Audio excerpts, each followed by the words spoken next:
whether the team is performing clean or unsightly. We'll cover it all here on Washington Football Nightly. I, of course, am your set man, Louie T. Thank you for joining me. Let's get to tonight's lead story. So it's Friday, the eve, or I should say it's Friday, 2 days before Washington travels to Detroit to take on the Lions in Week 10. And I, for the life of me, can't understand why so many Washington fans are confident this week. I can't recall a time fans were this confident in a Washington win since Week 1 versus the Eagles. A lot of fans felt good about the Giants game, but there was still a large sector of the fan base that I was talking to that thought that the Giants were going to beat us and that we weren't going to come off the bye sharp, and they were right. Week 1, there was this consensus. I know I probably led the charge, and I probably put the battery in a lot of your backs thinking that we were going to win in Week 1, and we did. I didn't lie to you, and those batteries weren't expired, and they worked perfectly fine. And we went out and took care of business. Now, thereafter, however, there's been mixed, signals from the fan base in terms of whether they thought we would win or lose. I think more fans thought we were going to lose against Arizona. I was confident. Well, really not confident. That's not the right word. I was hopeful versus Arizona. I didn't really know what to expect Week 2 on the road at Arizona, but I thought we could win. The next week, I was really confident against Cleveland. I thought we were going to win that game, and a lot of people said, you're crazy. So there was always this dissension amongst fans as to whether we were going to win or lose. This week, I'd say 90% of the fan base that I've talked to, again, I'm just talking about the people that have messaged me, that are adamant. I'm talking about people that generally are negative about the team and don't think we're going to win on most weeks. Are like, no, we're going to beat Detroit this week. And I'm like, did I miss something? Is Matthew Stafford going to be out and I just didn't know about? Like, where is this confidence coming from anyway? That's the thing that has me somewhat baffled is, where's this confidence coming from? At what point did we do something from last week's loss to this week's game that makes you so confident? And obviously, for me, I shouldn't say obviously, but to me it is obvious that there's only one thing that has changed in that time frame, and that's the quarterback position. A lot of you are confident in Alex Smith. I'm surprised. I don't know if it's the 6-2 start that they had when he was the starter the last time around, or I think it was it 5-2 or was it? I don't think they were ever 6-2. I think they were 5-2. Then they were 5-3, and then I think they got to 6-3. I'm not sure. Let's just go with 5-2. I don't know if it was that start to the season when Alex got injured in 2018 that has you confident that he can somehow resurrect this team from the dead. But I'm not confident in Alex.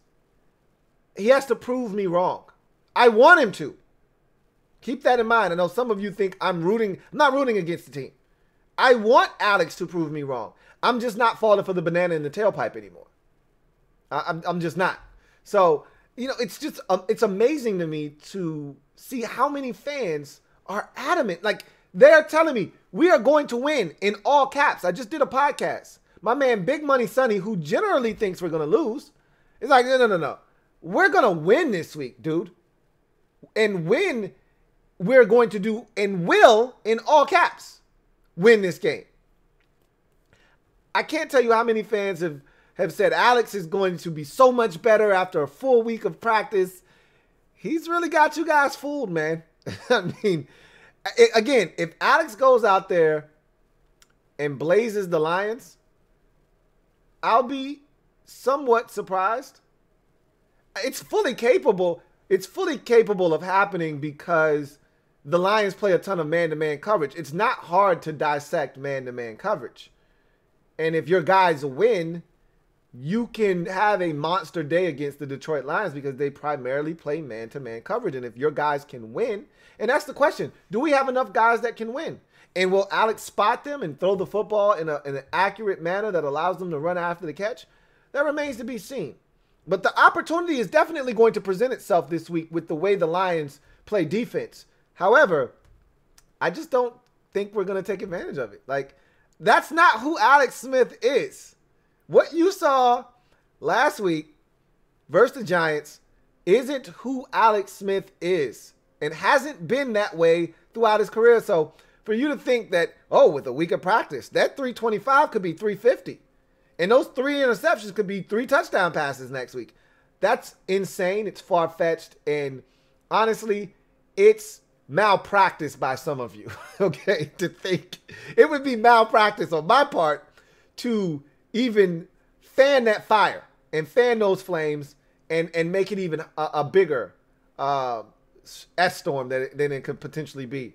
But I'm just shocked. I'm taken aback by the confidence level. It's extremely high with the fan base this week. And again, the only thing that I see as a different variable this week than the weeks previous is the quarterback position. It's Alex Smith. So that's telling me that you guys really believe in number 11. Bless your hearts.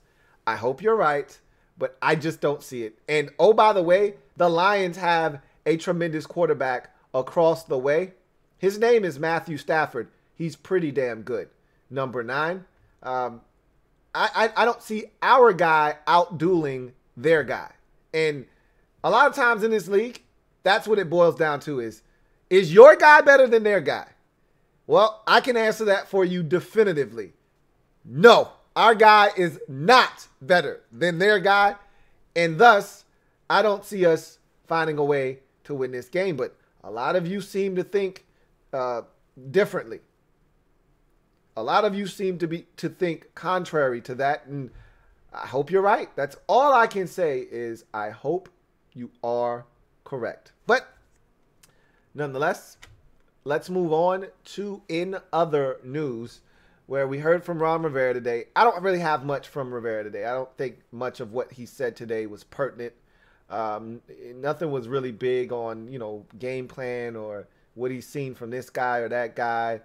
He didn't give us anything on an injury front, but there are a couple of tidbits from linebacker coach Steve Russ and a couple of players that we heard from today, including DeShazer Everett. I'm not going to lie to you, and a lot of you, and let me stop right now what I'm doing, and I want to first say thank you to all of you who watched Thursday's show and commented on the proposal. All right, I gave you guys a scenario. I posed the scenario to you, package A, package B, and the outpouring of messages and responses was awesome. All right, so I want to thank you guys for your participation. When I do things like that, the joy in doing it is then reading the responses afterwards, because everyone's got this idea of how they would do things. And I thought it was going to be overwhelming one way, and it did start that way. A lot of package Bs to start. And as the night progressed, a lot of package A's started to take over the vote. And I'd say it was a pretty good split, like a 50-50 split. If one won by over the other, it wasn't by many, votes. So this is something that maybe I need to put into a poll question, in the Mob Squad down the road, so we can actually have a tangible percentage of what the fan base thinks. But again, want to thank you guys for your participation in that question that I posed to you yesterday on the show. I thought it was very thought-provoking. I thought it was something to consider. On one hand, you're bringing back a guy in Sheriff that you really like. If he can stay healthy, we know what he is a guard in this league. A lot of you said, hey, I'm not going to put any eggs in the basket of a guy that hasn't played football in almost 3 years. I don't care if it's only for 1 year. Some of you said, Jayon Brown, never heard of him. Guy's a bum. Some of you are like, Jayon Brown's a beast. I'd love to have him. Some of you said, get Logan Thomas out of here. I don't even want him as our number 2. Some of you are saying, Logan's fine. We got bigger fish to fry. let's roll with him. Let's draft the guy in the 5th round. Some of you are like, why we got to wait till the 5th round? The 5th round selection was to hammer home the point, to over-exaggerate the point that Logan's the guy. You're not drafting a 3rd round tight end because that guy may be able to step in and unseat Logan as the starting tight end. That wasn't the essence of what I was trying to convey. What I was trying to convey is a late round draft pick at the position, and that thus means the organization believes Logan Thomas is capable of being the #1 tight end moving forward. So that's why it was a 5th round pick and not a 3rd, or 2nd. Because they are essentially telling you, no, we believe in Logan Thomas and we think he's only going to get better, and he's a #1 tight end in this league. And so that's why you have to make a decision. Do you go after Hunter Henry, or do you go after a 5th round tight end? Some of you were thinking from a cost perspective, like, nah, I'm not looking to spend a lot of money.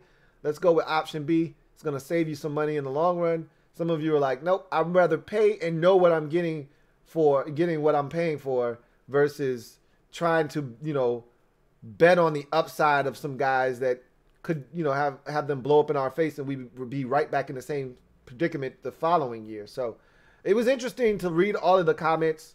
I love it. And we'll continue to do things like that here and get your response to different situations. So back to today's action. And again, heard from Ron Rivera, not much there on that front. Heard from linebackers coach Steve Russ. Remember, his group under siege this week after arguably their worst game of the season. So it was interesting to hear him speak. Heard from DeShazer Everett. We're going to talk about that a little bit later on.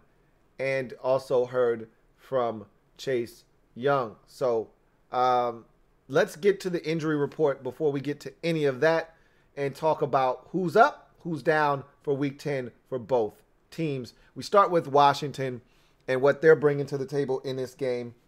And let's just focus on the guys that actually have a game status. Okay, so not the guys with the lines. Those guys will be available, okay, if they decide to activate them. In the case of Thomas Davis Sr., he's fine. They just may decide that he's inactive. Antonio Gibson, I told you he was going to be fine. After he practiced on Thursday, that put that to rest, because we've seen this from him before this season where he's not practiced on Wednesday and then been fine moving forward. The big ones here are Jaron Christian out. So that knee injury is a lot more serious than the team is leading on.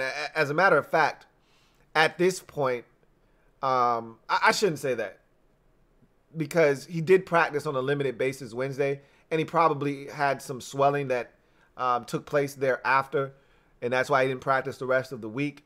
I don't think putting him on IR is necessary, but he's been out quite a while. They could have probably have already placed him on IR, and he would probably be eligible to be back by now. So I think I told you they haven't handled IR all that well this season, but they didn't know. I don't think they actually knew the severity of that injury with his knee, because if they did, I think they would just put him on IR. Like, you got a 3-week period. Just take advantage of it. You're holding up a roster spot for a guy that isn't going to play. Let somebody else be pulled up. Anyway, Dustin Hopkins to me is the biggest one that we're looking at, because we don't really know what to expect from Kare Vedvik.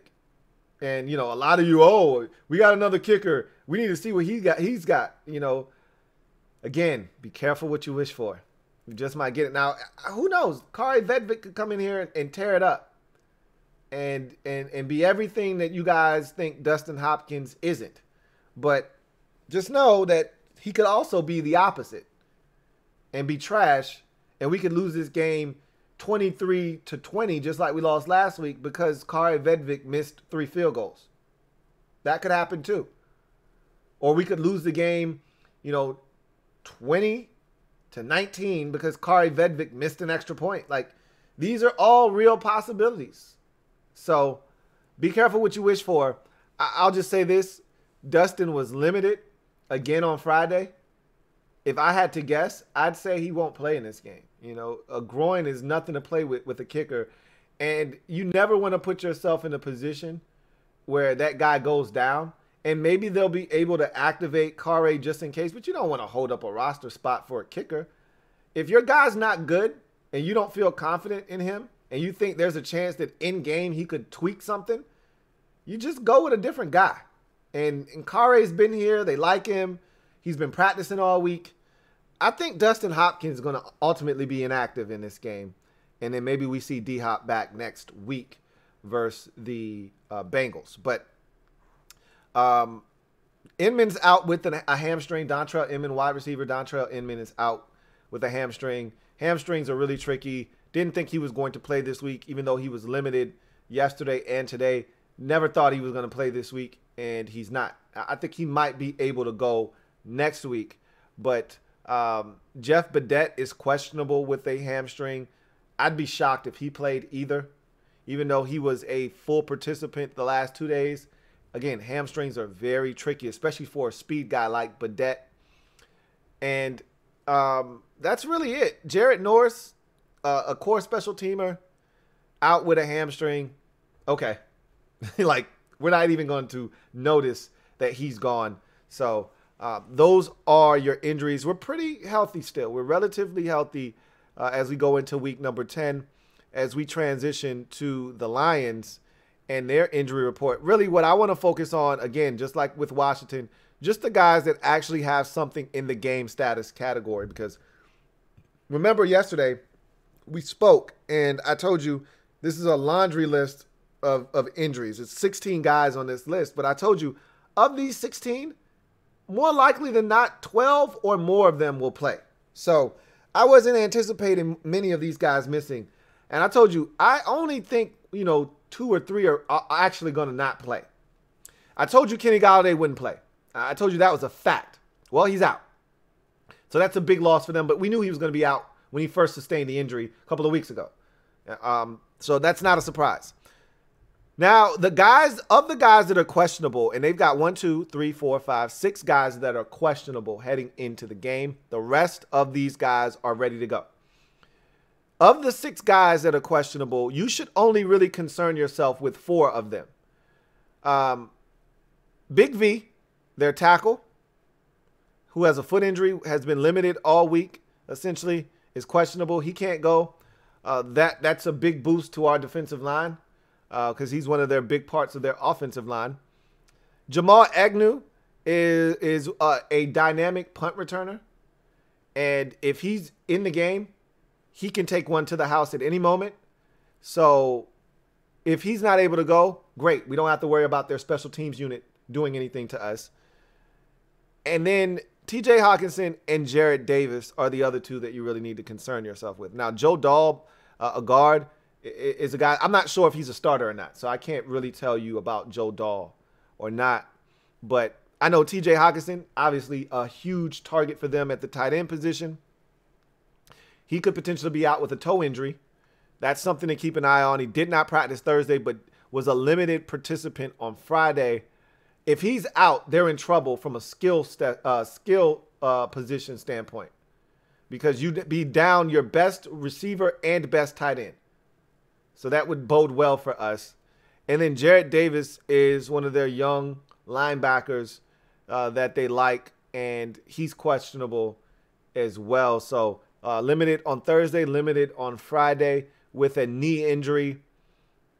That would be a big loss to their defense if he can't play. So that's what we're looking at with the Lions at this point. To me, Hawkinson and Big V are the 2 that I'm really, really focusing in on. Because if we're going to win the game, and this has been the prevailing thought from me all season long, if we're going to win the game, it's going to be because of our defense.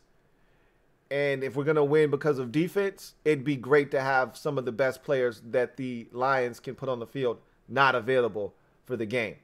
And so we'll see what happens with that. But as we transition back to in other news and start talking about some of these pressers today, again, nothing from Ron of note to me. So I'm not going to really harp on what Ron had to say. But linebackers coach Steve Russ stepped up to the podium, and that was interesting.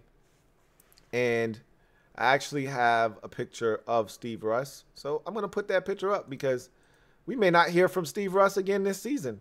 So, you know, in his one opportunity potentially to speak to the media, I'd like Coach Steve to get some love. So let's get Steve's mug, Coach Steve's mug up here and add him to the mix.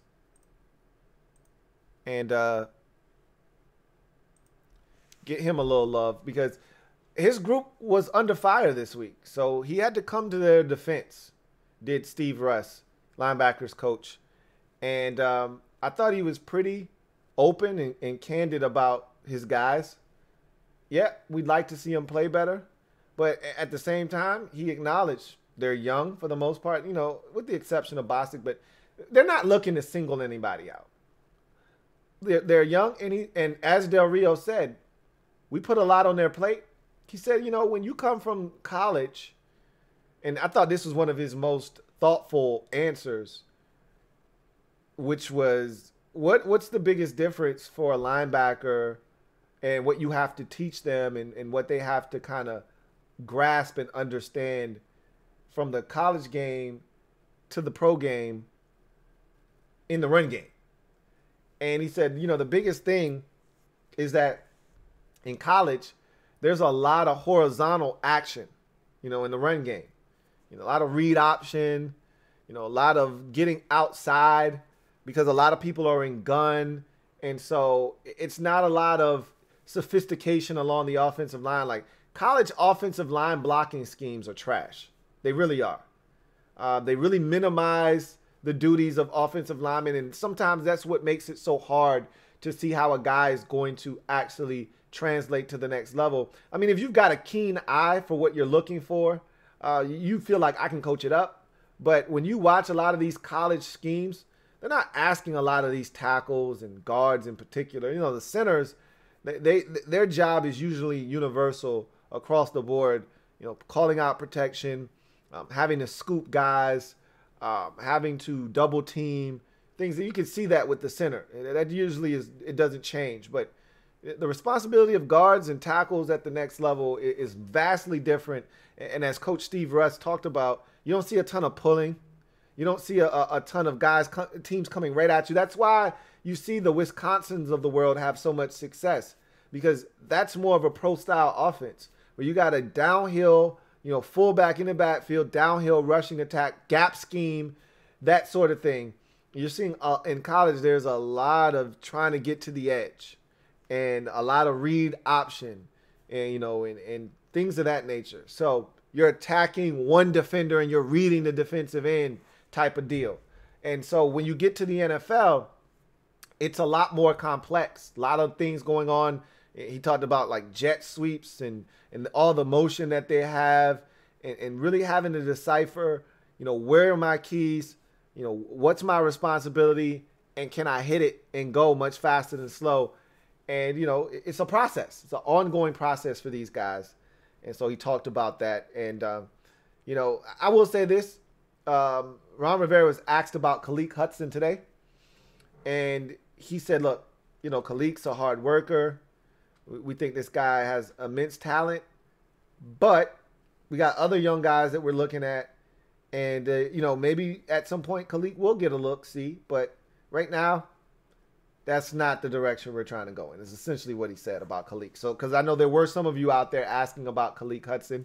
Well, that's what Ron had to say about the prospects of Khaleke Hudson getting some snaps on the defensive side of the football. So, let's get to my final outcome for this game. And again, I'm just floored at, oh, you know what? Before we get to final outcome of the game, let me say this. DeShazer Everett had a presser. Super impressed. I love DeShazer even more. And now I understand why he's a captain. I understand why he's so respected in that locker room. I don't have to hear a guy speak very often to know what this guy's about. And that's part of the beauty of taking psychology in college, because it allows you to get into the mental makeup of someone. And I do a really good job of reading people quickly. And so I know what I like. I know what I don't like. And I know what I like in a football player. I know what I don't like in a football player. And it doesn't take me long to figure out if this is a guy that I feel like can get in the car and ride with me anywhere where I need to go, or if this is a guy that I'm going to leave on the side of the road and take off, and he's going to have to find another way to go wherever he's going. DeShazer Everett can get in the whip, and we can go. Like, when you start talking about, hey, who's getting in the car and driving with me on this journey as we try to turn this thing around in Washington, he's one of those guys. Like, it's funny because when I post the scenarios, you know, some of the comments consisted of, hey, we need safety help. And I'm thinking to myself, do we need safety help? Because I've been nothing but impressed with DeShazer since he's entered the lineup. And, you know, you guys got to get out of the mindset of, because this guy wasn't drafted or he wasn't drafted high, that he's just a backup. That's not how this works. Sometimes it's about opportunity. And for whatever reason, DeShazer wasn't getting an opportunity here. But this group came in, and he's getting an opportunity now. And I like what I've seen from DeShazer thus far. I do not have a DeShazer Everett problem. As a matter of fact, we might have found a solution to one of our safety spots. Now, if you got a problem with what we've gotten out of Landon Collins and what we're currently getting out of Cameron Curl, that's another discussion for another day. But if we're talking specifically about the free safety position and DeShazer Everett, I have been impressed. I have been pleasantly surprised. And I am very hopeful. And I'm almost getting to the point where I'm turning bullish on DeShazer Everett as the future free safety of this football team.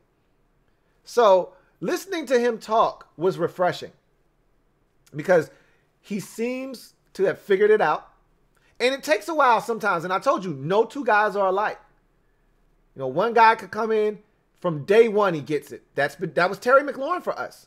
Day one, he stepped in the door, he gets it. He understood what he needed to do, how he needed to go about his business. And this guy was mature beyond his years, and we saw it right away. For other guys, it takes a little bit longer. You don't see it right away. You got to give a guy an opportunity. You know, Morgan Moses is a great example of that. We didn't see it from Morgan in those first 2 years. It wasn't until year 3 where Morgan Moses started to establish himself as a really good player in this league, continued to grow, and got to a point where we felt like we needed to extend him. It wasn't until year 3 that I felt comfortable about Morgan Moses being my right tackle moving forward. And with DeShazer, it's taken a while for us to get here. He's been on this roster, and a lot of people don't realize this. DeShazer Everett has been on this roster since 2015. So he's been here quite some time. And he's finally getting an opportunity to be the guy. He's been in the game in spot duty before, but never in the capacity of, hey, you are starting free safety. Go rock. Go ball. And I'm telling you right now, his mentality, he said, look, the game slowed down for me. I know what I got to do. I can read keys now. And he said, now I just got to go and ball. Like, there's nothing to it now. When you are watching film and you pay attention to the details, and he said Ron Rivera is a stickler for attention to detail. And he's like, yo, if I see what the 2 is doing, meaning the 2 wide receiver is doing, and I know what route he's running, I can jump it. I can go hit him. And so the last question that one of the reporters asked him was about his physical play, because that's one of the things I like about DeShazer the most. Is this dude just flies around, man. He's going 110 miles an hour all day, every day. And even when you make mistakes, if you're going 110, coaches can live with that. They won't kill you. They might be disappointed, but they won't kill you for going maximum effort while you make a mistake. It's when you're half-assing or you're loafing and you're making a mistake. That's when people really get on you. And I haven't seen that from DeShazer. As a matter of fact, I haven't seen a ton of mistakes from DeShazer, to be honest with you. He made some exceptional plays in the game versus Dallas. I highlighted that in the film breakdown. I thought he was good against the Giants last week. He continues to be a revelation for this defense. That being said, I loved his final comment. It endeared me to him even more. And he said, they asked him about his physical play and how he's running around, hitting anything that moves. And he said, that's the way football's supposed to be played. He said, that's the only thing I know how to do. That's the only way I know how to go about it. I'm never going to stop being physical. I don't care about flags. He said, look, I'm trying to keep myself and other players safe. But one thing I'm not going to do is take my foot off the gas pedal. I'm hitting anything that moves. I'm going to be extremely physical. He said, we're not out here playing two-hand touch. We're not out here playing flag or tag. He said, I need a guy to understand that it's not okay to come across the middle of the football field and catch this dig route. And if you do, you need to know you just got hit by 2-2. That's what he said. You need to know you just got hit by 2-2, and that next time you come across here, you might think, do I really want the smoke? I love it. Not enough guys have that mentality. He plays with a reckless abandon that's refreshing and fun to watch. So does Cameron Curl. So I like what I'm seeing out of the young boys, and I love what we're getting out of DeShazer Everett, and he's quickly becoming one of my favorite players to watch on film. So thought his comments were interesting, and I think he's going to be a hell of a football player. And I don't know if safety is really that big of a need. You know, we could definitely use some more depth. I'm not saying to totally ignore the secondary or the safety position by any means. But as far as, we need to go out and be aggressive and go sign a free agent, free safety, or draft one high in the draft, I don't think that's necessary. I think DeShazer Everett is exact. And these are the kinds of revelations you're looking to be able to make and uncover in a season like this, where you sign a bunch of free agents, you're playing a bunch of young guys. These are the kinds of things you're trying to figure out. Maybe the last staff and administration didn't use a guy correctly. Let's see what we got here. And I think that's the case for DeShazer Everett. Now, let's get to this Week 10 breakdown of Lions and Washington. Let's start with the Washington O versus the Detroit D. And I'm going to keep it short and sweet. 4 keys to the game for each side of the ball, and then I'll give you my prediction. For the offense, make Detroit earn it is the first key to the game. And what do I mean by make Detroit earn it? It's really simple. Last week, we didn't make the Giants earn it. We gave it to them. We gave them the game.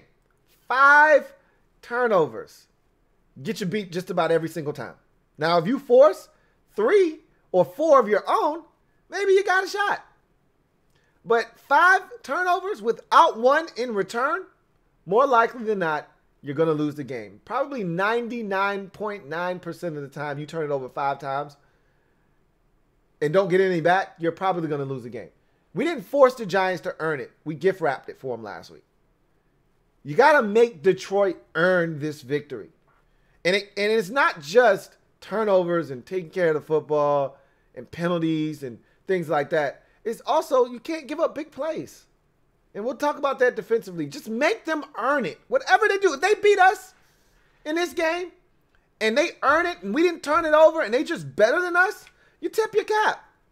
Good job, Detroit. You got us. I can live with that. The reason last week's loss was so crushing and debilitating, just like the Week 6 loss was, is because we gave them the game. Make Detroit take this game from us. Don't give it to them.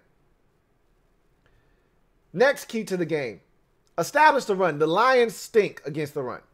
Now, Dalvin Cook destroying their defense for over 200 yards rushing, and the Vikings as a whole rushing for over 250 yards didn't help their average out at all. As a matter of fact, it might have skewed it a bit. But the Lions aren't good against the run. I've watched teams have success running the football against them this season. You can run the ball. And last week, we totally abandoned the run. I think it was by design to an extent. I don't think they went into the game saying, we need to throw the ball on the Giants because they're stout up front. I think there was an emphasis on trying to exploit the Giants' back seven, and in doing so, they stopped running the football. I do think, however, this week, much like the Dallas game, you need to go into the game saying to yourself, we need to run the football. They didn't do that last week against the Giants. I think they got into a rhythm offensively throwing it, and they just kept going with the hot hand, which was the quarterback position, whether it was Kyle or Alex. We're killing them in the pass game. They can't stop us. Let's just keep going with that. Against Dallas a few weeks ago, there was emphasis. We need to run the football. They came out in 13 personnel. Very first snap of the game with Peyton Barber in the backfield. They wanted to establish the run in that game. I think we need to establish the run against the Lions in this game. I think it will be here, and the opportunities will be there for them to have some good hits in the run game. Convert and cash is the next offensive key to the game. Convert and cash. So you got to convert on third downs. You got to convert on big plays. Opportunities will present themselves against this Lions defense. They play a ton of man-to-man. You're going to get some opportunities for big plays, and they don't necessarily have to be 30, 40-yard shots down the field. It could be as simple as a shallow cross on a mesh concept, and we run interference, and now Terry's wide open or Steven Sims wide open, and you hit him, in a way where he can turn and get up the field, and now it's a foot race, and all of a sudden, a simple 4-yard pass turns into a 34-yard gain. If that happens, convert. If you get to 3rd and 3, convert. If you get to 3rd and 9, convert. Find ways to convert, continue to possess the football, and give yourself a chance to score touchdowns. Speaking of scoring touchdowns, that's where the cash comes in. We can't settle for field goals. We did that last week. It got us beat. Score touchdowns. You get in the red zone. Washington was 1 of 3 last week in the red zone. That's awful. Conversely, the Giants were 2 of 2. Cash in and score touchdowns. Don't settle for field goals. Cash in, score touchdowns. Put the pressure on the Lions to have to keep pace. Speaking of keeping pace, the final offensive key to the game. Start fast and consistency. So that's probably been the biggest issue with this offense all season long is slow starts. And it's not just the offense that starts slow. The defense starts slow, and it turns into a shit show in the first half all the way around. And usually it starts because the offense doesn't do anything. And they're turning it over, and they're going 3 and out, and they're putting the defense in tough spots, and the defense doesn't respond the way we want them to by either forcing a turnover or getting a 3 and out stop of their own and getting the ball back to the offense. And it just starts to snowball downhill, and all of a sudden, you're down 20-3 at halftime. You're down 20-0 at halftime. You're down 17-3 at halftime.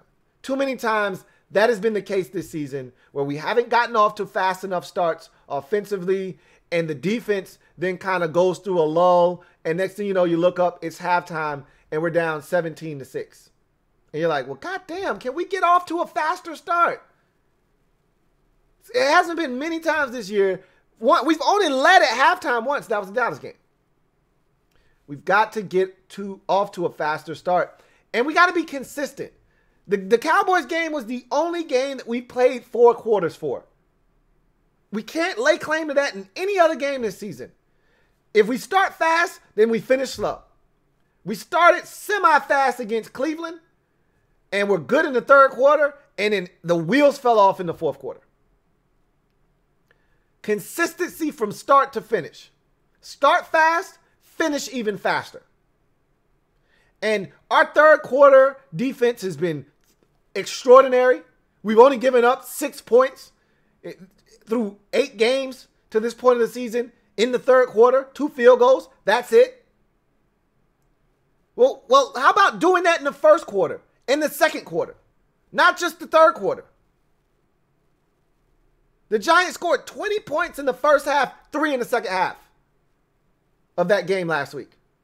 How about you start faster so that you're not digging yourself out of a 20-3 deficit and hole in the second half?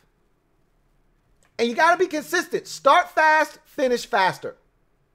You let the Lions jump on you 21-6 in this game, you're dead. You're dead. Washington's defense versus Detroit's offense. Be better against the run. I'm not saying much with that one, but we were so bad last week. It was shades of the Cleveland game in week number 3. We can't be that bad again. And you know Adrian's going to want to run it down our throats. They got a young back in DeAndre Swift that's very capable. If we come out with a lackluster approach like we did last week, we're going to get the ball rammed down our throat and we're going to lose this football game. Period. Limit explosive plays is the next key. I sound like a broken record. It's a key every week, and every week we find a way to give up a 40-plus yard pass over the top or some kind of massive gain, whether it's a run or a screen or something. We just find a way to give up massive gains. Last week, it's Austin Mack over the top, behind the defense. A little bit of confusion as to who's running with who. And next thing you know, Austin Mack is behind the defense for a 40-yard gain. This has to stop. We cannot keep giving up these chunk plays and expect to win ball games. It just doesn't work that way. Got to be better. Get to Stafford and contain. So when you get to Matthew Stafford, you got to contain him. Like this guy, there's this misnomer about Stafford that he's a pocket passer and that he can't move. Matthew Stafford can run and he can manipulate the pocket. And he can throw from multiple slot angles. You know, 3/4, sidearm, over the top, you know, down low. Like he can do a lot of things. Shovel pat. Like Stafford is very creative. Brett Favre-esque. Patrick Mahomes-esque in terms of how he can throw the football from a multitude of different angles. And he can slide and he can shuffle. He can reset his feet. He can step up in the pocket. He can climb. He can slide sideways. He can create more time in the pocket. And if he needs to, he'll roll out.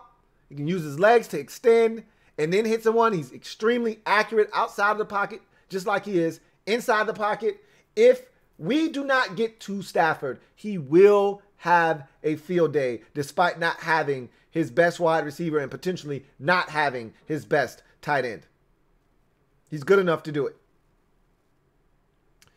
And so you have to contain him. Don't let him outside the pocket. And when I say get to Stafford, doesn't mean you have to sack him. You just got to make him uncomfortable. You just have to get him off of his spot. If he's comfortable, if that back foot hits the ground and he's able to unload, well, we'll never get to him. Coverage has to do a good job on the back end. And then conversely, the defensive line has to do their job. We've got to start marrying up the back end with the front end. Against the Giants, too many easy, quick completions. It's hard for the defense to get there. Now, the front seven didn't do themselves any favors by giving up 7 on 2nd and 10 to make it 3rd and 3 so they could throw a quick boom, boom completion. But we have to do a better job on the back end of not giving up easy completions so that it does allow the front 4 to hit home. Finally, turnovers, red zone D, and field goals. It'd be nice to create a turnover or two. You know, Jack talks every week about turnover Thursdays. He's so excited. To hell with turnover Thursdays. We don't see them shits on Sunday. So I don't even know that exists right now. To hell with turnover Thursdays. Can we force some turnovers, please? I'm begging you guys. Please. I just want 1 this week. It'd be great if we could get 2, but I'll settle for 1. Can we just get a damn turnover? My goodness. It's like pulling teeth. This defense is good enough to create turnovers. So why don't we? Red zone defense. Giants were 2 of 2 last week. That's losing football. I talk about forcing field goals all the time. Well, we did a good job of that when they didn't get in the red zone. Once they got into the red zone, it's almost like we lost our damn minds. Guys are wide ass open and we're losing contain and we're not reading our keys properly and they're scoring touchdowns. Shit was too easy. Both of the touchdowns. One was a hell of a diving stab and a great throw and a great catch but it was still too damn easy. The other one, the receiver standing out in the flats, waiting for the football, and everyone just sags off of him. And it's a third down, mind you, which makes it hurt even worse. He just dumps it down to him, and he catches it, and he runs for a first down, almost scores a touchdown. Next play, they run the football, walk in the damn end zone. Couldn't have been any easier. No resistance. I watched a Thursday night game between the Titans and the Colts. Similar situation. Colts think they've scored a touchdown on first down. It's ruled short. They put the ball at the 2-yard line, and the Titans proceed to get a stop on second, third, and fourth down. Us, on the other hand, Giants think they've scored a touchdown. Now, a little different. They got a first down on that play, regardless of what happens. But the very next play, they put the ball down, and it's like we were still on the sidelines, like they had already scored a touchdown. Because he walked right in the end zone. Don't even know if he was touched. We got to fight, man. Red zone defense has to be better. Got to force field goals. Can't be touchdowns all the time. Even if it's sudden change of possession. Thought we did a little bit better job of that last week. But still, got to be better. Period. So, I said all of that to say this. Does Washington have a chance? Absolutely. I'm not telling you that we don't. Are the Lions a good team? Nope. But here's the thing that I think a lot of you understand, but aren't really taking this into consideration. We're not a good team either. And we're worse than the Detroit Lions. Yes, we are. Don't shake your head no. Yes, we are worse than the Detroit Lions. Our record says that. Our actions say that. And the quarterback position says that. They've got a guy that could potentially be a Hall of Famer when it's all said and done. We got Alex Smith. All of that amounts to, for me,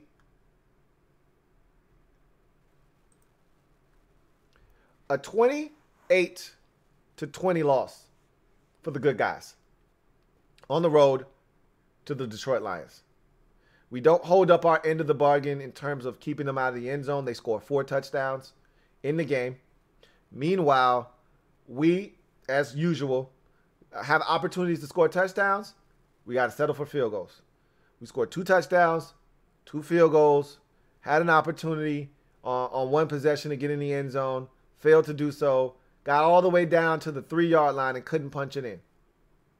Thought about going for it, ultimately decided to kick the field goal. We got to be better. I don't see it happening this week. But we'll see. I hope I'm wrong. A lot of you seem to think that Washington finds a way to win this game. I hope you're right. I really do. I just don't see it. So that's going to do it for me, your man Louie T. I really appreciate you guys. Here comes the diesel. Look forward to your comments. And what do you think is going to happen in this game? Leave a comment down below in the comment section of this video. And a prediction, scoring more. What do you think is going to happen? And hopefully on overtime, we're talking about a Washington win, getting to 3-5 on the season and giving ourselves a chance to fight for this division. You know, Giants play the Eagles. Who knows what happens? Somebody's going to end that game with 3 or 4 wins. If the Eagles win, they got 4. If the Giants win, everybody's got 3. Except for us in the Cowboys. So, you know, it was a big game in the NFC East, but we can't worry about any of that if we don't take care of business first. Can't worry about what the Eagles or the Giants or the Cowboys are doing if you continue to lose games. So, this is a big one. Again, not many more on the schedule that look winnable at this point when you just start assessing games. Again, I don't like playing the schedule game, but the Steelers, the Seahawks, you know, even the Panthers look like a tough task, you know? So, you got to take care of these ones that are very winnable. But again, as I've said many a times, we looking at the Lions like food. They looking at us like an even bigger meal. Who's going to eat? The Lions or Washington? We'll see. I thank you guys for joining me on the show. If you haven't already done so, what are you waiting on? Subscribe to the Louie T Network for more great content. Hit that notification bell so you don't miss a thing. Also, also hit that like button. Hit that like button. We'll be watching this game together in the community. MOBB, stand up. We in the building. If you have not joined the Mob Squad, what are you waiting on? Seriously, I'm being serious for a second. What are you waiting on? Join the Mob Squad. Watch the game with us. Chop it up. And then we can reconvene after the game and talk about what happened again. So join me and the rest of the fan base on Flick in the Mob Squad community as we watch the football game live on Sunday afternoon. The link is down in the description along with the link to merch for the Louie T Network. Get you a hat, a beanie, a hoodie, whatever. Again, big up to my man Shane for his purchase and sending me a picture. Looking real Dapper Dan with the Louie T Network lid. So, if you get some merch, send me a picture of you rocking it, man. I'd love to see it. That being said, I'm going to glide to the side, allow you to enjoy your weekend as I will. Look forward to chopping it up with you guys on Sunday. Hopefully, it's after a Washington win. I'm not holding my breath. Neither should you. But we'll see what happens. Either way, win, lose, or draw, your man Louie T will be here to break it all down. And with that said, I'm your man Louie T. This has been Washington Football Nightly. I'll see you guys next time. Enjoy your weekend. Here comes the diesel. Here comes the diesel. There's the snap, hand to Riggins. Good hold. He's got the first down to the 40. He's gone. The